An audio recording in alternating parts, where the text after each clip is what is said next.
Tatiana stared ahead with wide eyes. My name is Tatiana. I am facing the greatest dilemma of my 4-year-old life. Kyrios Ehart held out a hand. All right, come here, little one. He urged with a smile. Hurry, Tatiana stammered. Siegfried von Orleans was holding Tatiana. That sounds interesting. I believe I've made myself clear. Tatiana, 10 minutes on each of our laps, taking turns. Kyrios glared at the man across from him. What? The little one should decide for herself. What gives you the right to make decisions for her? Tatiana watched the two argue. Today I must decide whose lap to sit on. Kyrios waved his arms and retorted loudly. The little one wants to come to me. Siegfried glanced sideways at him, his tone flat. It seems there's a problem with your eyesight. You should go to the hospital. Tatiana raised her hands, trying to stop them. Please don't fight. Listen to me first. Why is everyone so childish? Siegfried and Kyrios turned their heads simultaneously, retorting in unison. What? Childish? Caesar sat in an armchair, his hands folded on his lap, a smile on his face. We made a promise not to fight in front of Tatiana. Kyrios retorted loudly. It was Siegfried who wanted to monopolize the little one. Siegfried shot back. Wasn't it Kyrios who didn't keep his promise? Caesar said, if you two want to keep arguing, go over there. He opened his arms. Time's up. It's my turn. Tatiana, come here. Kyrios and Siegfried fell silent. Tatiana stared at the chaos before her. I'm really going crazy. Why is everyone like this? To summarize the situation, the Empire's only Duke and Swordmaster, Siegfried von Orleans, the Empire's Tower Master and Grand Mage, Kyrios Ehart, and the beloved High Priest, Caesar. These three heroes who defeated 5 Demon Kings were now sitting around a long table, engaged in a fierce, uncompromising debate over whose lap I should sit on. Because each of them claims to be my dad. This wasn't part of the plan. How did things turn out this way? Kyrios took a step forward. In that case, let's ask the little one. Little one, whose lap do you want to sit on? Tatiana looked up abruptly. Why ask such a question all of a sudden? Normally, a child this age shouldn't be sitting on anyone's lap. She fidgeted with her skirt. If I choose one person here, the other two will surely. Tatiana clasped her hands to her chest, tears welling in her eyes. Let's change the subject. Dads, please don't fight. I don't want you to fight, okay? The 3 men looked at Tatiana at the same time. Kyrios raised his hands. Sorry, we were wrong. Caesar smiled. Don't worry. The 3 of us are good friends. Tatiana looked at the man before her. Could this trick really work? Now is not the time to dwell on this. If these arrogant heroes discover my true identity, it will all be over. Tatiana squinted one eye, forcing a sweet smile. Because I am the sworn enemy of these heroes. I am the ultimate villain who will destroy the world, the Demon King. One day, I woke up and became the final villain in a novel. Tatiana, that's my name. My half-human, half-demon bloodline, destined a twisted beginning. Tatiana wandered through the slave market, living a bleak childhood, until the demon god's finger descended with a prophecy. She was pushed onto the throne and became the Demon King. The demon leaders looked down at the throne, their eyes glinting coldly, whispering among themselves. The high-ranking demons were dissatisfied, unable to accept the young, half-blooded Tatiana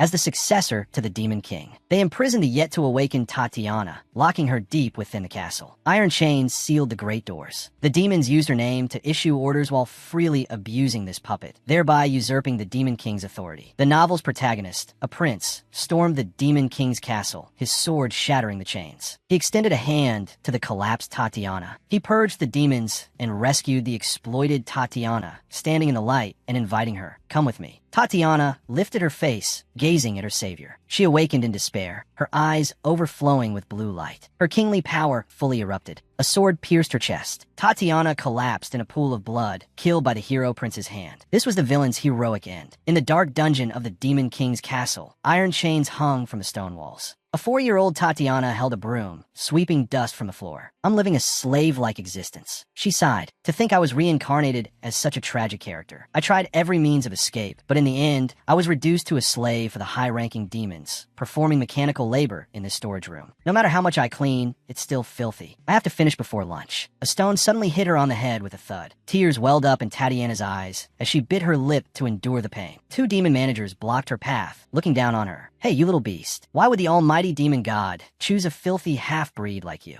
to be the Demon King? Tatiana lowered her head, not saying a word, her hands gripping the broom handle so tightly her knuckles turned white. These bastards are here again. I must pretend to be scared and keep enduring. The demon manager took a step closer. Why don't you answer? How rude. Do you think you're so powerful? In the end, you're just a pet to the 5 lords like a pig or a dog. Tatiana clenched her fists. I really want to smack them on the back of the head. But no matter how angry I am, I have to hold it in. They are demons, and I'm only 4. It's not time for my awakening yet. The demon manager spat and pointed at the messy storage room. Listen up. Clean this entire area thoroughly. Tatiana's voice was faint. Yes, I understand. The demon manager walked to the door, turning back to cast a cold glance. Don't forget, the only reason you're alive is because of us. Tatiana bowed deeply, her tone submissive. Yes, of course. She gave a brilliant smile, watching the door close. The door slammed shut. Tatiana's smile vanished instantly, her eyes turning cold. So much nonsense. She punched a sack of grain hard. Those bastards. When I awaken as the Demon King, I'll make them pay. But even if I awaken, what good is my power? The prince becoming a hero is a foregone conclusion in a novel. He's the protagonist of this novel. I'm just the villain who gets killed by him. The protagonist defeats the Demon King, saves the world, and creates a happy ending for everyone. It's just a cliched story. When I became the villain, reality was far more terrifying than I imagined. Tatiana possessed talent, but was abused and exploited her whole life. Even so, she still longed for ordinary happiness. Tatiana sat by the window, watching a shooting star streak across the night sky, awaiting the salvation that would eventually come. When the sharp blade pierced her body and she died at the prince's hands, her final hope was completely shattered. How did she feel? Tatiana knelt on the cold floor. I can't remember how long I've been locked in here. So long that I've forgotten how to talk like a human. If I keep living like this, will I also die a miserable death one day? Just like in the original story? A loud crash erupted, shaking the entire building violently. Tatiana flinched. What was that sound? She looked out the window. What's happening outside? Stone pillars crumbled, and debris flew everywhere. Demon servants screamed and scattered. Flames instantly engulfed the courtyard. This aura is definitely not from infighting among demons. Someone has invaded the Demon King's castle. Who could it be? Who has such courage and power? Flames burst through the spire, and stones disintegrated with a roar. The entire Demon King's castle trembled violently. Caesar stood in the center of the smoke and dust, letting debris explode at his feet. Kyrios crouched low, steadying himself in the shadow of the collapse. Siegfried knelt on one knee, letting out a roar through gritted teeth. Caesar, it's taken too long to conquer this castle. Only one of 5 Demon Kings is left. My stamina is at its limit. We have to end this quickly. Caesar raised his staff, and its tip burst with a strong light. Siegfried now. I'll support you from behind. Land the final blow. Siegfried gripped his sword hilt. Indeed, there's no time to waste. He turned sideways, gathering his strength, and raised the sword high with both hands. This is the last chance. Even if I have to risk my life, I will end it all here. Siegfried swung his sword in a horizontal slash. The blade tore through the air, creating a brilliant arc of light. The Demon King shrieked as its body disintegrated in the light. Blood splattered on the ground. Caesar collapsed, exhausted. Kyrios lay beside him, completely unconscious. Siegfried knelt on one knee, his right hand gripping his long sword tightly, propping up his swaying body. It's finally over. He gasped for air. We've finally killed all the Demon Kings. But I'm afraid we won't make it out of here alive. His vision began to blur, the ruins before him twisting. A hurried shout reached his ears. Mister! Siegfried's eyes snapped open, his pupils contracting violently as he gasped for air. He sat up, his right hand pressing against his bandaged chest, and looked around at the unfamiliar furnishings. Where's this? Tatiana stood by the bed. You're finally awake. She held a wooden basin. Mister, are you okay? Siegfried froze. A few hours ago, the wooden door creaked open. Tatiana took a step out. It was much quieter outside. I dared to come out, but there were bloodstains everywhere. Weapons were scattered on the ground. Not a single place was intact. Tatiana held her breath, the starlight in her pupils trembling. Those people, all 5 Demon Kings are down. With injuries that severe, it's impossible for them to have survived. Tatiana looked down at the corpses littering the ground. The demons that were always draining my power must have vanished along with them. She cupped her cheeks, starlight bursting from her pupils. Am I finally free? This can't be real. It's like a dream. I thought I'd be trapped here forever, and now I'm suddenly free. My mind is a complete blank. If all 5 Demon Kings are dead, it means someone broke into the castle. Who launched the attack? Tatiana's eyes flew wide open. Could it be them? Her gaze fell on the figures lying on the ground. Did they defeat the 5 Demon Kings? If we follow the original story, the prince who was supposed to become a hero should still be a child right now. So, does that mean these people are the previous generation of heroes? The ones who were destined to all perish while subjugating the Demon King are actually still alive? The original novel never described this part of history in detail. It only recorded that long ago, a group of heroes came to subjugate the Demon King's castle and all ended up dying from the Demon King's curse. The original heroine never managed to escape, so I never paid much attention to this past event. The heroes firmly believed that those 5 were the real Demon Kings. However, that wasn't the case. The real Demon King is still alive. Tatiana turned her head, a slight smile playing on her lips as she let out a soft laugh. The real Demon King is right here. This means these people were supposed to die here. Tatiana crouched down, gazing at Siegfried.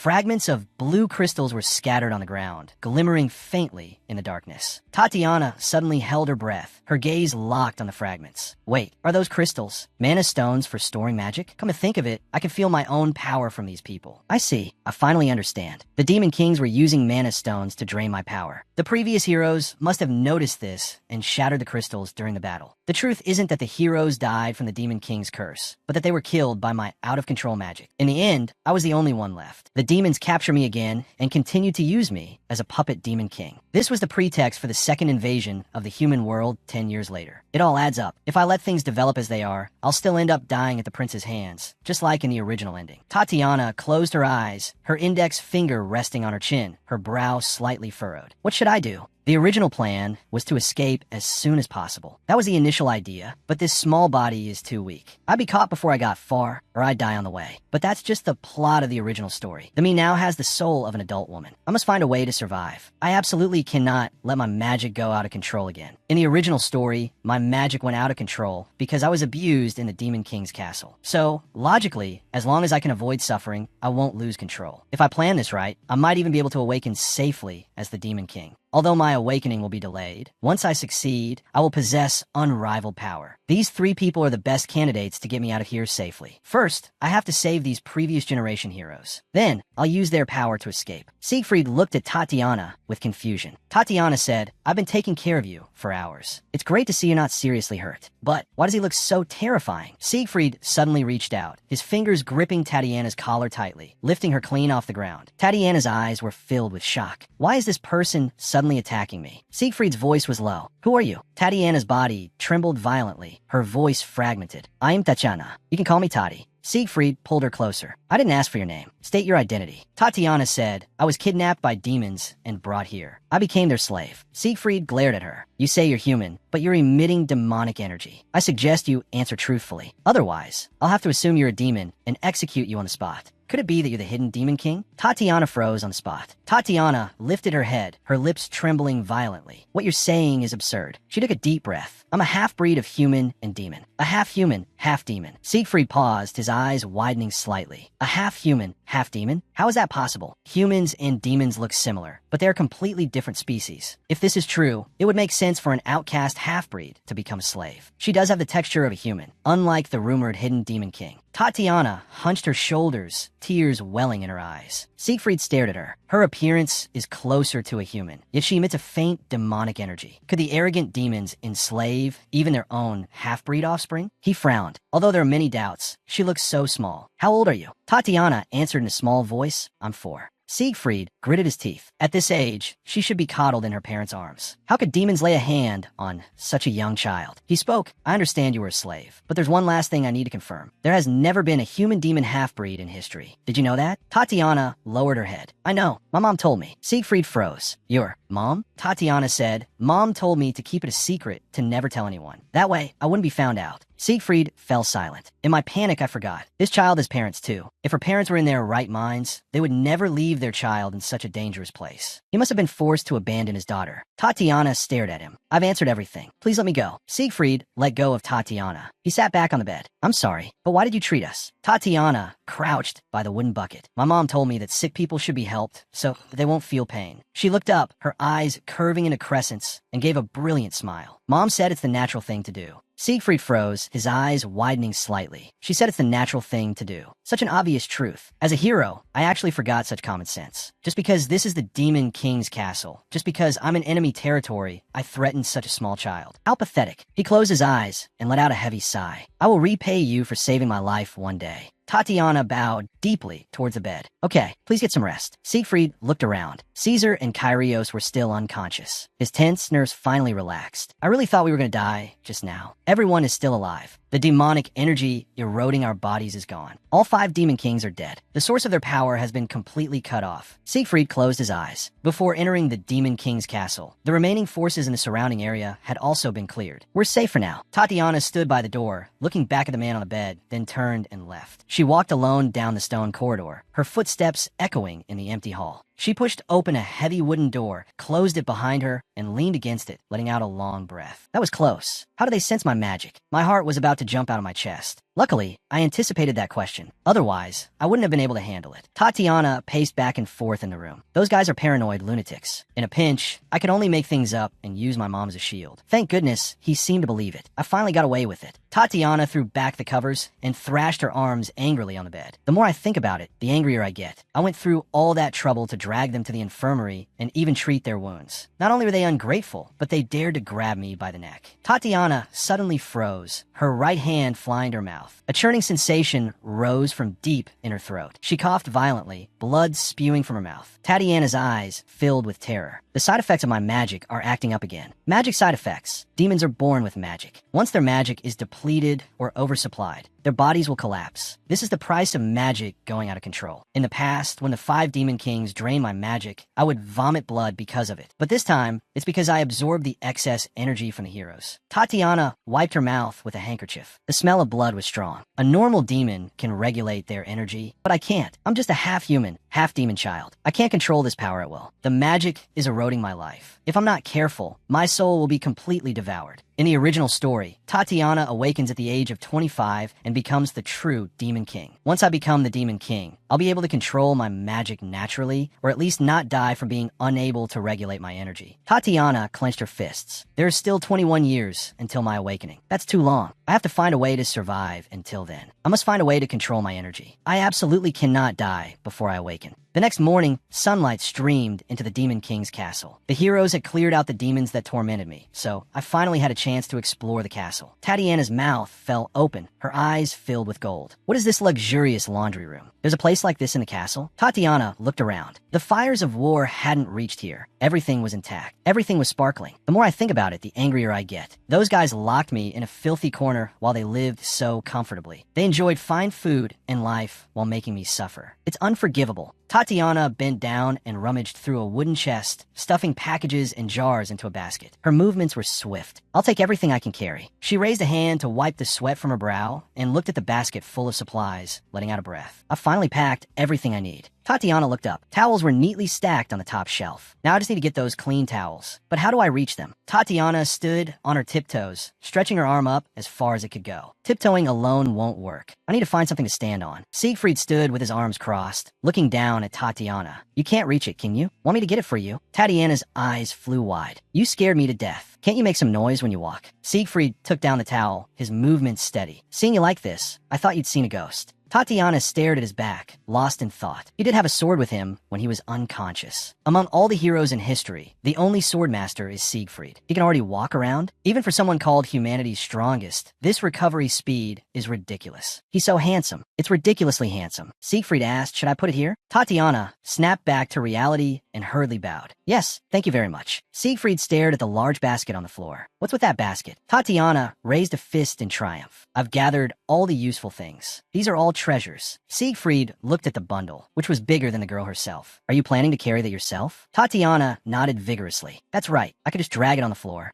Siegfried let out a sigh. If you have to drag it, that means you can't carry it at all, right? He reached for the cloth bag and lifted the heavy supplies steadily. Forget it. With those little steps of yours, this basket will still be too heavy for you in 10 years. Tatiana looked up at him. But you're still injured. Are you sure you should be moving around? Siegfried closed his eyes and exhaled, his expression cold. I'm not so weak that I need a child to do my work for me. Tatiana pouted, a hint of displeasure in her eyes, acting all tough. If I hadn't absorbed the demonic energy from your body, you'd be dead by now. Siegfried caught that fleeting expression. Why are you making that face? Did I do something wrong? Tatiana shook her head repeatedly. It's nothing. This guy's intuition is too sharp. I only frowned for a second, and he noticed. I never thought he'd notice. Siegfried stepped forward. Why are you avoiding my gaze? Tatiana guiltily averted her eyes. I'm not avoiding you. This guy is so difficult. Boots stepped on the red carpet. Where on earth have you been? Tatiana froze, her eyes filled with surprise. When did that person wake up? Kyrios crossed his arms. What's with that basket? And who's that little brat following you around like a goldfish? Tatiana clenched her fists, a vein throbbing on her temple. How dare this guy talk to his savior like that? She took a deep breath, forcing down her anger. To live a comfortable life in the future, I have to endure it for now. Tatiana put on a smiling face, her eyes curving into crescents as she greeted him loudly. Hello, I'm Tati. I brought medicine and bandages. You're injured, so let me apply them for you. Kyrios remained silent. Tatiana held her stiff smile, her fist trembling slightly. Am I talking to a wall? At least give me a response. Siegfried's tone was flat. Kyrios, I know you have many concerns, but it's true that this child saved us. Kyrios' gaze was sharp. Who doesn't know that? Just because she saved us, you're falling for this act? How can we easily trust a child we met in the Demon King's castle? What if she has ulterior motives? What will we do then? Tatiana froze, cold sweat trickling down her cheek. Did he see through my plan to raise them as guardians? It absolutely cannot fail here. Siegfried looked down at Tatiana. Don't mind him. He's just naturally suspicious. Tatiana looked up blankly, responding in a small voice. Okay. She stared into Siegfried's eyes. Is that guilt? Or am I imagining it? Now's not the time to think about this. My precious guardian candidates absolutely cannot have internal conflicts. Tatiana narrowed her eyes, her lips curving upwards. It's okay. A lot of people don't like me anyway. Kyrios froze. Tatiana was taken aback. What's with that expression? Kyrios whipped his head away. Siegfried looked at him. If you feel sorry, just say you're sorry. Kyrios' eyes widened, his face flushing instantly. What nonsense are you talking about? Siegfried looked at Tatiana. I apologize to you on his behalf. This guy will probably never grow up. Kyrios yelled. Who gave you permission to badmouth me to my face? Tatiana narrowed her eyes, a brilliant smile on her face. It's okay. I understand. I'm used to it. She stared at the two of them. What's with their reactions? I try to be as tactful as possible. Kyrios covered his face with his hand, his brow furrowed. Anyway, I need to go check on Caesar. He hasn't woken up yet. Tatiana tilted her head, repeating the name. Caesar? Then I'll go with you. Kyrios walked on the red carpet. What can a little brat like you do to help? The heavy wooden door opened. It was said that Caesar was the most seriously injured in the battle. Tatiana stood by the bed, gazing at the unconscious man. So this is Caesar. The other two have already woken up, but he's the only one still asleep. Caesar's eyes were tightly shut, his white hair splayed on the pillow. His skin had a sickly pallor. Holy power and demonic energy repel each other. As a high priest, he was more susceptible to demonic energy corrosion than anyone else. That's why he's so weak. Tatiana grabbed Siegfried's hand. Give me the basket. Siegfried said, you don't have to pull so hard. I was going to put it down anyway. Tatiana hugged the box and ran towards the bed. I have to heal Caesar quickly. That's the only way to advance the Raise the Heroes as Guardian's plan. Siegfried stood to the side, watching Tatiana's back with a puzzled expression.